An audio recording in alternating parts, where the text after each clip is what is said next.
Hello everyone, ఇదిగోండి బజార్కి వెళ్తాను మార్కెట్కి. Bag ready. సో నేను కూడా రెడీ అయిపోయాను. ఇప్పుడైతే మార్కెట్కి వెళ్ళాలి. ఈ డ్రెస్ ఇప్పుడు మార్కెట్కి వెళ్ళేసి వచ్చాక నేను కలుస్తాను.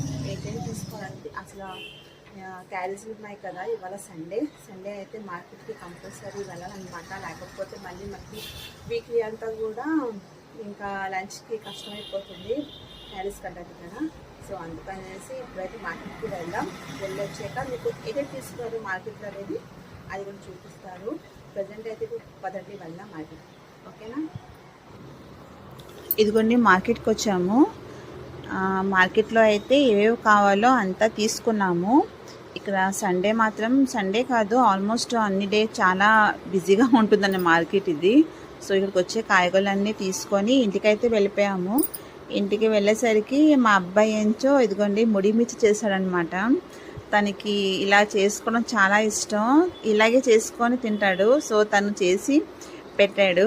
సో ఈ లోపు ఎలాగో తను ముడి మిర్చి తనే చేశాడు కాబట్టి నేను టీ పెట్టాను ఒకవైపు. ఇదిగోండి టీ అవుతుంది, ఇంకా టీ తాగేసేయాలి. దీని తర్వాత ఇంకా కాయగూరలు తెచ్చినవన్నీ ఇలా ప్యాక్ చేసుకున్నాను అనమాట, మొత్తం బాక్స్లోని కవర్స్లో అన్నిట్లోని. సో ఇలా పెట్టుకొని ఇంకా ఫ్రిడ్జ్లో అన్నీ పెట్టేసుకోవాలి. కొత్తిమీర అన్ని కాయగూరలు ఆల్మోస్ట్ తీసుకున్నాను అనమాట. ఇంకా 10 days వరకు చూడనవసరం లేదు. దీంతో పాటు ఏంటంటే నేను కవర్స్ అన్నీనండి ఒక బాక్స్లో పెడతాను. అంటే అది కనిపిస్తుంది కదా మీకు, ఒక డబ్బాలో పెట్టుకుంటాను అనమాట. ఇటు అటు అవ్వకుండా మనకు కావాల్సినప్పుడు వెంటనే దొరికిపోయేలాగా ఇదిగోండి బాక్స్లో ఇలా ఉంచుకుంటాను అనమాట. కవర్లు ఏవైనా ఉన్నా పడుకుంటాను, ఎప్పుడైనా మనకి యూజ్ అవుతుంది కదా అనేసి. సో ఈ విధంగా నేను మార్కెట్ తెచ్చినవన్నీ ఇవన్నమాట. ఓకేనండి.